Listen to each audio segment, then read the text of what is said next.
ఓం శ్రీ మాత్రే నమః. అందరికీ నమస్కారం అండి. సంకటహర చతుర్థికి చాలా విశిష్టత ఉంటుంది. అందులోనూ వైశాఖ మాసంలో వచ్చే చతుర్థికి చాలా ప్రాముఖ్యత ఉంటుంది. ఈ నెల మే 16వ తేదీన శుక్రవారం నాడు సంకటహర చతుర్థి ఏర్పడింది. సంకటహర చతుర్థి శుక్రవారంతో కలిసి రావడం ఇంకా విశేషం. ఈ రోజున వినాయకుడిని పూజిస్తే మీ కుటుంబానికి అఖండ రాజయోగం సిద్ధిస్తుంది. మీ జీవితంలో ఉన్న కష్టాలన్నీ తొలగిపోతాయి. విపరీతమైన ధనప్రాప్తి పొందాలనుకునేవారు సంకటహర చతుర్థి రోజున వినాయకుడిని ఎలా పూజించాలి, ఏ పరిహారాలను పాటించాలి అనే విషయాల గురించి ఈ వీడియోలో తెలుసుకుందాం. ముందుగా ఈ వీడియోకి ఒక లైక్ కొట్టి మన ఛానల్ని సబ్స్క్రైబ్ చేసుకోండి. లైక్ కొట్టడం మాత్రము అసలు మర్చిపోకండి. మే 16వ తేదీన సంకటహర చతుర్థి రోజున వినాయకుడిని పూజిస్తే మీ ఇంటికి అష్ట ఐశ్వర్యాలు వరిస్తాయి. ఈ రోజున చేసే పూజల వల్ల మీ ఇంటికి పుష్కలంగా డబ్బు చేరుతుంది. మీకున్న నరక బాధల నుండి విముక్తి లభిస్తుంది. మీరు కోరుకున్న కోరికలన్నీ తప్పనిసరిగా నెరవేరుతాయి. మే 16వ తేదీన తెల్లవారుజామున నిద్రలేచి ఆడవారు తలస్నానం చేసి ఇల్లంతా శుభ్రం చేసుకొని ఇంట్లో పూజ చేసుకోవాలి. ఇంటి గుమ్మానికి తప్పనిసరిగా పసుపు రాసి కుంకుమ బుట్లో పెట్టుకోవాలి.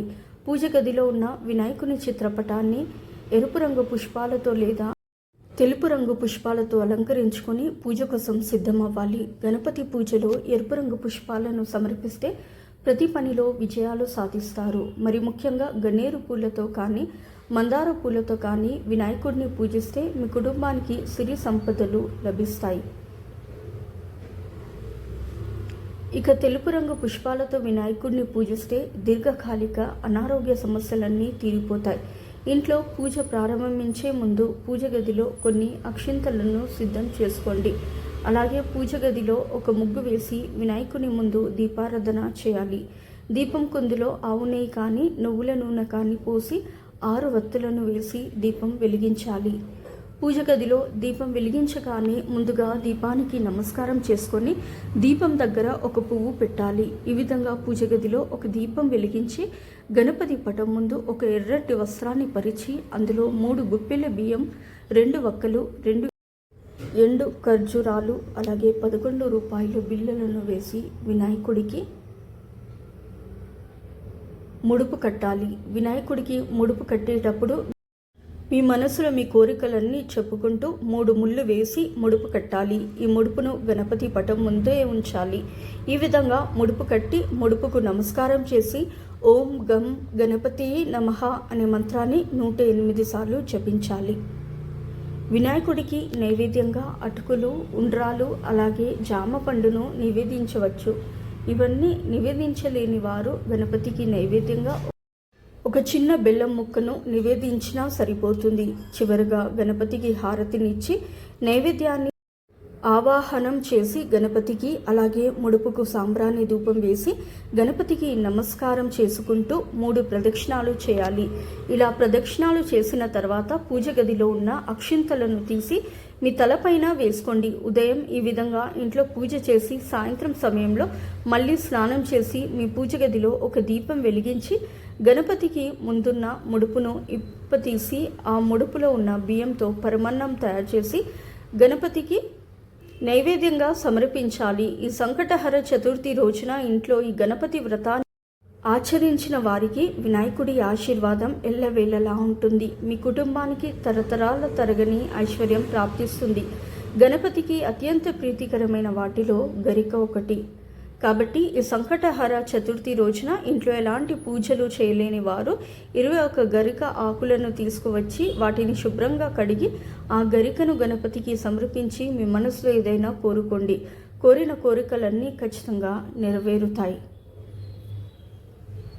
ఇంటి ఆదాయం విపరీతంగా పెరిగిపోయి మీ భర్త బాగా సంపాదించాలంటే ఈ సంకటహర చతుర్థి రోజున 12 యాలకులతో ఒక యాలకుల మాలను తయారు చేసి గణపతి చిత్రపటానికి వేయండి. ఇంట్లో పూజ పూర్తయిన తర్వాత ఈ యాలకుల మాలను మీ బీరువాలో పెట్టుకోండి. ఇక మీ ఇంటి సంపద విపరీతంగా పెరిగిపోతుంది.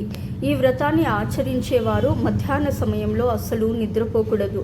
అలాగే మంచం పైన కూర్చోకూడదు. ఈ రోజున ఆడవారు ఉపవాసం ఉంటే మీ కుటుంబానికి సకల ఐశ్వర్యాలు సిద్ధిస్తాయి. అయితే ఉపవాసం చేయలేని వారు మాంసాహారం తినకుండా ఉల్లిపాయ అలాగే వెల్లుల్లికి దూరంగా ఉండండి.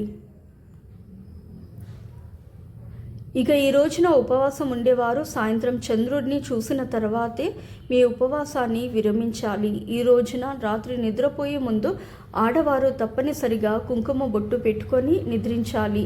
ఏ స్త్రీ అయితే కుంకుమ బొట్టు పెట్టుకుంటుందో ఆ స్త్రీకి నిండు సౌభాగ్యం వర్ధిల్లుతుంది, తన భర్త ఆయుష్ కూడా పెరుగుతుంది. ఈ విధంగా సంకటహర చతుర్థి వ్రతాన్ని ఆచరించండి. మీ సమస్యలన్నీ వెంటనే తీరిపోతాయి. అయితే ఈ రోజున ఇంట్లో పూజ చేయలేని వారు కనీసం పూజ గదిలో ఒక చిన్న దీపం వెలిగించి ఓం గం గణపతే నమః అనే మంత్రాన్ని చదువుకోండి. ఇక ఈ జాతక దోషాలతో ఇబ్బంది పడేవారు, శని దోషాలతో ఇబ్బంది పడేవారు, అలాగే కుజ దోషాలతో ఇబ్బంది పడేవారు జమ్మి చెట్టుకు ప్రదక్షిణాలు చేస్తే జాతకంలో ఉన్న సకల దోషాలన్నీ తొలగిపోతాయి. అలాగే జమ్మి చెట్టును ముట్టుకుంటే చాలు, మీకున్న దురదృష్టం మొత్తం తొలగిపోయి మీ జాతకంలో అదృష్టం తాండవిస్తుంది. వైశాఖ శుక్రవారంతో కలిసి వచ్చిన చతుర్థి నాడు లక్ష్మీదేవిని పూజిస్తే రెట్టింపు పుణ్యఫలితం లభిస్తుంది. ఈ వైశాఖ శుక్రవారం రోజున లక్ష్మీనారాయణులు రావి చెట్టులో కొలువై ఉంటారు. కాబట్టి రావి చెట్టుకు ప్రదక్షిణాలు చేస్తే లక్ష్మీదేవి ఆశీర్వాదం ఖచ్చితంగా లభిస్తుంది. జిల్లెడు మొక్కను వినాయకుని మొక్కగా భావిస్తారు. కాబట్టి ఈ సంకటహర చతుర్థి రోజున పెళ్లి కాని వ్యక్తులు, అలాగే వివాహం కోసం ఎదురు చూసే వ్యక్తులు జిల్లేడు మొక్కకు పసుపు నీళ్లు పోస్తే త్వరగా పెళ్లి ఘడియాలు ఏర్పడతాయి. సో ఇదండి ఇవాల్టి వీడియో. ఈ వీడియో కనుక మీకు నచ్చినట్లయితే ప్లీజ్ లైక్ చేసి మీ ఫ్రెండ్స్కి షేర్ చేయండి. అలాగే మా కొత్త వీడియోస్ మీకు వెంటనే చేరాలంటే మా ఛానల్ని సబ్స్క్రైబ్ చేసుకొని పక్కనే ఉన్నటువంటి బెల్ ఐకాన్ని ప్రెస్ చేయండి. ధన్యవాదములు. సో ఇదండి ఇవాల్టి వీడియో. రేపటి వీడియోలో మళ్ళీ కలుస్తాను. అంతవరకు సెలవు. నమస్కారము. సర్వేజన సుఖినో భవంతు. ఫస్ట్ టైం నా ఛానల్ చూసేవాళ్ళు దయచేసి లైక్ చేయండి, షేర్ చేయండి, అలాగే సబ్స్క్రైబ్ చేసుకోండి. Thank you for watching.